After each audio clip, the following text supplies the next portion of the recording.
таңдай. Кыргызым ойлончу, эсти жебе, эне таңдын айтканын эски дебе. Тарыхты сен тар сатып салганың менен, таңдайыңа сайлат эски жебе.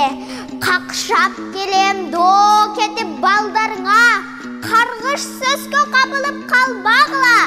Бурмаладык тилди деп кантип айтам, уялбай урпактарга аркамдагы.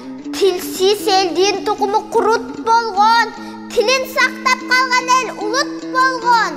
Ата салтын мурасын унуткандар, акыр түбү түрүлөй дудук болгон. Чекит эмес, чекчейген үтүрдөймүн, чагылганда ырларды бүтүрбөймүн. Кайдан чыккан акын деп турасыңбы? Кыргызмын мен, кыргызча күпүлдөймүн. Ылайланган суу менен аксаң дагы, ырысыңа түкүрүп жатсаң дагы. Кыргызмын деп калпакты булгалайсың, канга сиңген тилиңди сатсаң дагы. Ташты сыгып, тарыхты төккүм келет, тилимди мен туу тутуп өткүм келет. Эне тилин эсирип чангандарды, эне тилди ашатып сөккүм келет. Ең мықты шаар.